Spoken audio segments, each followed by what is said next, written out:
All right. Thank you, ladies and gentlemen. Indeed, the country is going to experience the earthquake.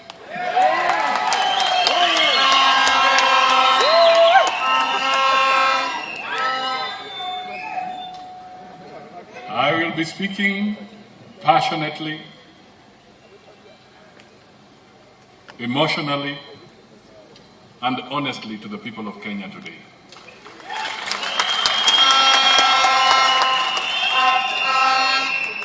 And I will ask you to lend me your ears and your eyes, and where you can, your emotions, because we must speak to Kenyans. Let me start with the salutations. Distinguished guests, starting with the Deputy President of the Republic of Kenya,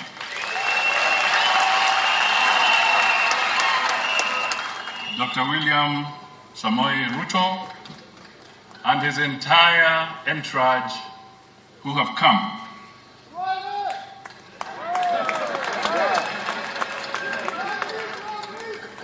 That's great. I didn't know Duale was here, but that's good.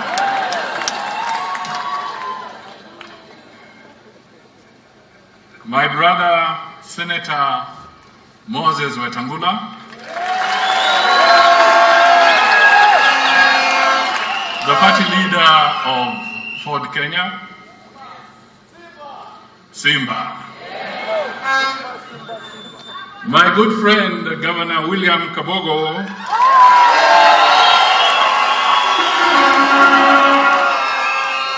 the party leader of Tujibebe,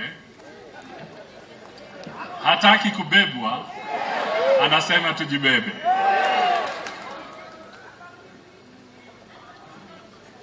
ANC party officials in your varying capacities, the women and youth leagues in particular, the ANC manifesto experts for your excellent work, our development partners, members of the diplomatic corps who have found time to be with us as ANC members, and supporters throughout the country, invited guests, observers, ladies and gentlemen.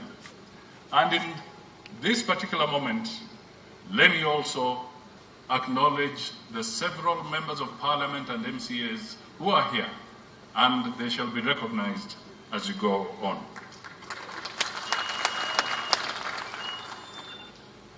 We are assembled here on what is going to be remembered for generations to come as one of the most defining gatherings and moments in the history of the Kenyan nation.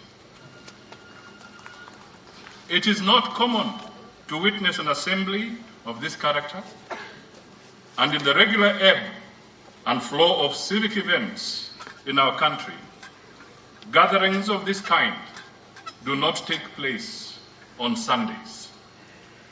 This is the first one.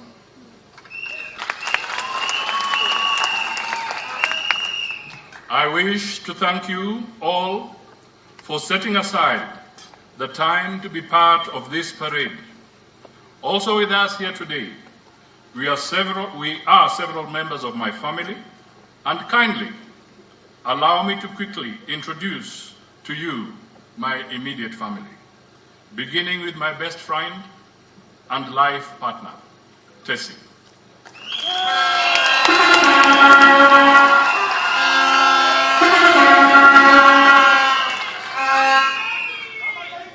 Tessie has walked with me steadfastly over the past 32 years. She is a pillar of comfort, strength, and support, and the mother to our 3 children. As I mention their names, please rise. Moses,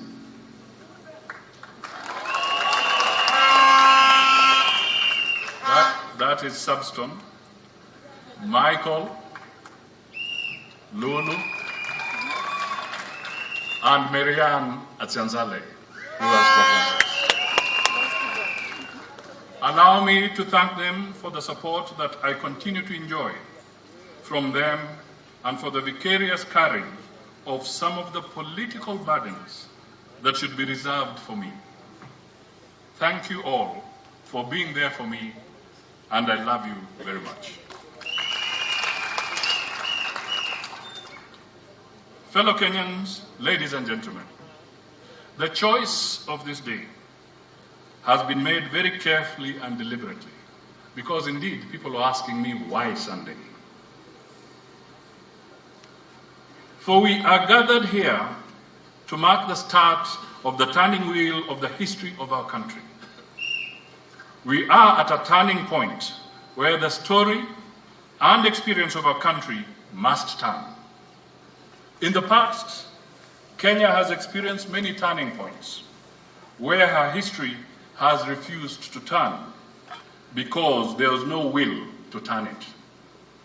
Today's assembly is different from all other assemblies of this kind before.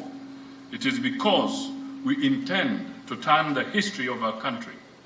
Hence the theme of this occasion is Ni kweli tusidanganyane.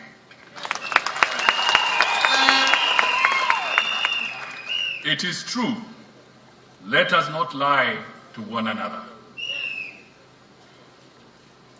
For so long, Kenyans have lived on a diet of political lies, deceit, and betrayal. Those in leadership have failed to place any useful premium on the words that leave their lips. There has been no passion in their hearts, no sincerity in their minds. And when making promises, and especially electoral promises, a wide gap exists between the words of our mouths and the meditations of our hearts. Our words dissolve into meaningless vapor the very moment they leave our lips. This assembly is intended to mark the start of the end of the culture of leadership, paying lip service to the long-suffering people of this country in the spirit of our mantra, Ni kweli tusidanganyane. Accordingly, no day of the week could be more astute for the NDC of ANC, as well as our missionary and visionary agenda for this country and its people. Within Christendom, Sunday is sacrosanct. It is a day to make ablutions and oblations, a time for sacrifice and renewal. We are here, therefore, to renew ourselves, to find fresh energy and fresh commitment to the great sacrifices that lie ahead, to embrace the greater national good and interests. We are here, fellow Kenyans, to define and aim for greater loyalties and bigger dreams for our country. We are here because we have transcended narrow individual agendas. We have begun the journey to end personality cults.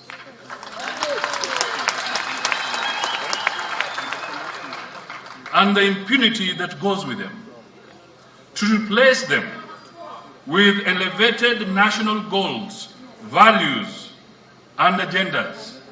Na huu ni ukweli, tusidanganyane.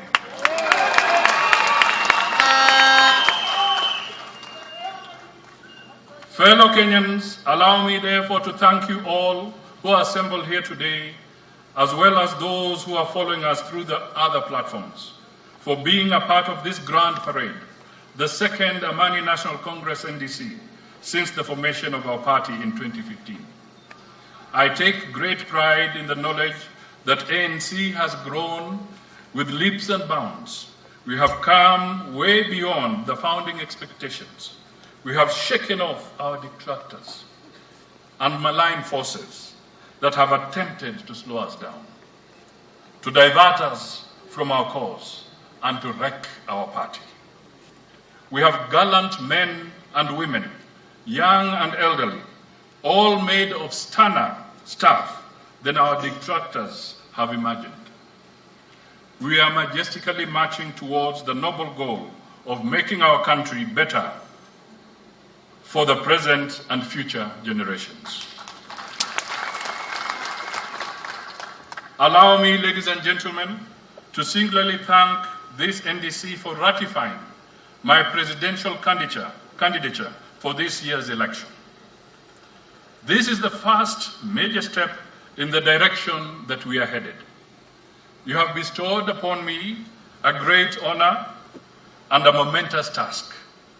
I accept this assignment with a lot of humility and a sense of pride and duty. Whether the road ahead is marred with thorns or stones, heat or thunderstorms, I promise and commit that because of the confidence you have shown in me and because of your commitment to walk with me, we will this time get to the promised land.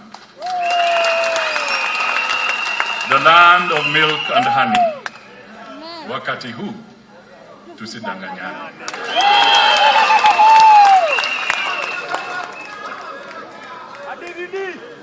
Join me, therefore, on a brief and truthful journey of reflection about our dear country, an audit of our hopes and the impediments that frustrate them. Where is our country, and what can we do about it? First, Kenya is broke. Let me state the obvious. Kenya is broke. Tusidanganyane.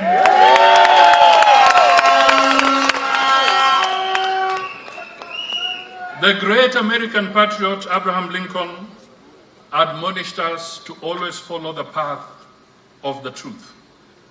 The fact is, he said, the truth is your truest friend, no matter what the circumstances. So the truth must be told, no matter how uncomfortable it may be to some. Tusidanganyane.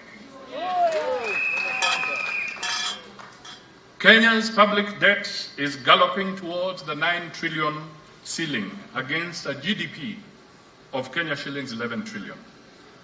This means that for every 100 shillings of revenue collected, 70 shillings goes towards paying debt.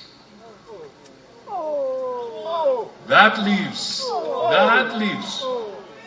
a paltry 30 shillings for public salaries, health services, education, security, infrastructure, and all those services that fall under devolved government. Yet we are told all the time by faceless people, yani team Danganya Kenya. Team Danganya Kenya. Not to speak about these things to Kenyans. But we must speak about these things. We must tell Kenyans that their country is at risk of being auctioned by international lenders. Critical national assets have been mortgaged. Indeed, the whole country is now on mortgage. When we ask to be told how the SGR facility, an infrastructure project, not a security project, an infrastructure project, when we ask to be told how the SGR facility has been secured, for example,